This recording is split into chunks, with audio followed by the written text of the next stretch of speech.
Welcome to this explainer. Today we're diving into one of the absolute coolest and honestly most complex families out there in the marine world, the Siganidae family. You probably know them as rabbitfish or foxfaces. These incredible animals have this truly captivating dual nature. On one hand, they are these peaceful, tireless herbivores that keep marine environments totally spotless. But on the other hand, they are equipped with a hidden defense mechanism that demands absolute respect. So if you're fascinated by marine biology, or maybe you're even considering adding one to your own tank, you are in the exact right place. Okay, let's dive right in. I mean, think about it. It sounds like a riddle, right? You hear names like rabbitfish or foxface, which they got because of their blunt snouts, big dark eyes, and that kind of cute bunny-like profile.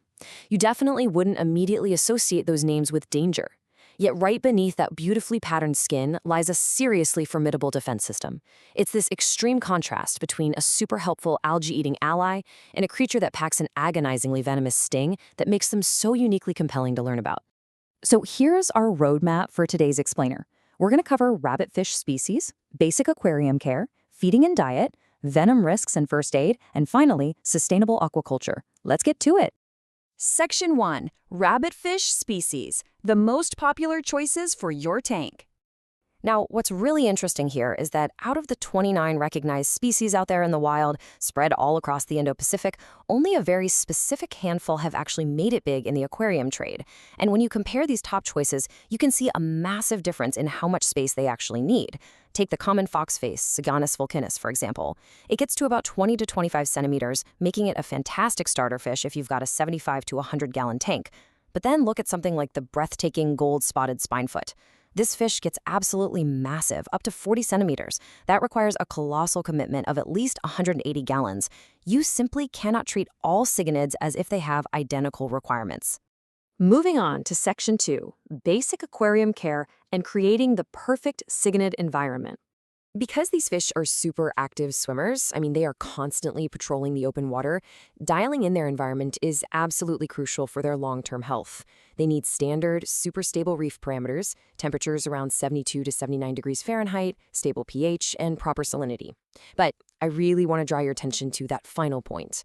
This is literally the golden rule of rabbitfish keeping, strictly one per tank. Seriously, while they are super peaceful community members with other species, with their own kind, total turf war.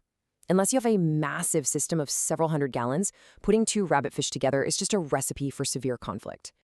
And this dynamic perfectly answers the million-dollar question every aquarist asks: is the rabbitfish reef safe? Well, the answer depends entirely on you.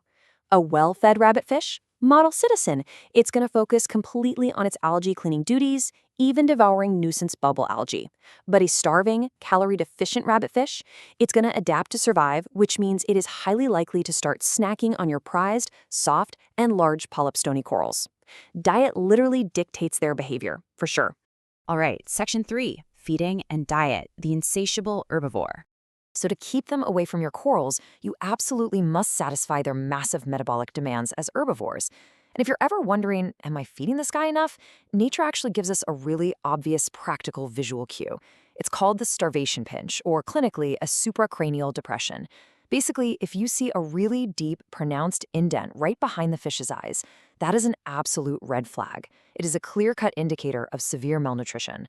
To avoid this, they need daily supplementation. We're talking dehydrated algae like nori, commercial spirulina pellets, even blanched veggies, because the natural algae growth in a home aquarium simply isn't going to cut it. Which brings us to Section 4, venom risks and first aid, the hidden arsenal. Okay, things get a bit more serious here. Despite being peaceful algae eaters, they are literally armed to the fins. Across their dorsal, anal, and pelvic fins, they wield 24 incredibly sharp spines that are connected directly to venom glands.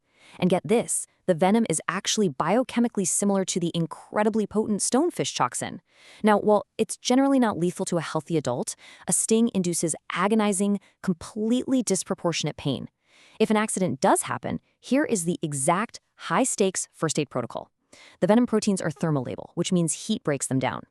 First, immediately inspect the wound and remove any spine fragments. Then, soak the affected area in hot water, up to 45 degrees Celsius or at 113 Fahrenheit for 30 to 90 minutes. This essentially cooks the venom and kills the pain. And obviously, always seek medical attention afterward just to prevent any nasty marine bacterial infections like Vibrio. Oh, and here's a wild tangent for you. The toxins in some wild rabbitfish hold a really bizarre secret. Over in places like Reunion Island, folklore actually calls them the fish that inebriates. Consuming certain wild species like Siganidae spinus can actually trigger this terrifying foodborne poisoning called ichthyoalinatotoxism.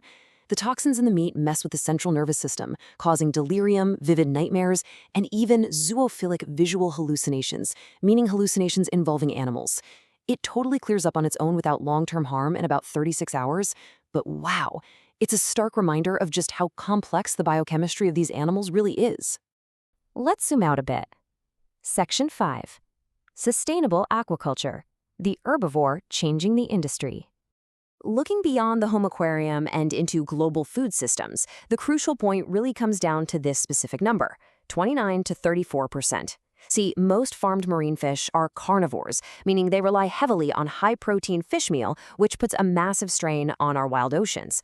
But rabbitfish, they're herbivores. They require incredibly low-protein diets. By farming them instead, we can drastically reduce the aquaculture industry's reliance on fish meal. It makes sigonids a remarkably sustainable, eco-friendly, and highly profitable alternative for global food sovereignty. And their utility doesn't even stop at their own diet. They act as fantastic natural bioremediators in polyculture systems. Farmers are actually putting rabbitfish right into floating cages with tiger groupers just to clean the macroalgae and biofouling off the nets. They can even be farmed symbiotically alongside shrimp and mudcrabs. They basically act like a natural cleanup crew, improving the health and efficiency of the entire aquatic farm. But that extreme adaptability, it's kind of a double-edged sword out in the wild. Their hardy biology has allowed them to conquer entirely new marine territories. In fact, 2 species native to the Red Sea successfully navigated their way through the Suez Canal, a massive shift known as the Leseptian migration. Today, these highly adaptable herbivores are fully established, competing invasive species over in the eastern Mediterranean basin, and they are drastically altering the local ecological dynamics. So, what does this all mean for you? Well, it brings us to a really important final thought. The vast majority of rabbitfish in the aquarium trade are wild-caught from reef fisheries, simply because breeding them at home is pretty much impossible right now due to their super delicate larval stage. And under optimal care, these magnificent, venomous little herbivores can live for 10 to 12 years. So the final question you really have to ask yourself isn't just whether you can keep your water parameters stable, it's, are you actually prepared to make a decade-long ethical commitment to a wild animal? Enjoying their beauty means, above all, respecting the immense biological complexity they bring into our lives. Thanks so much for learning with us on today's Explainer.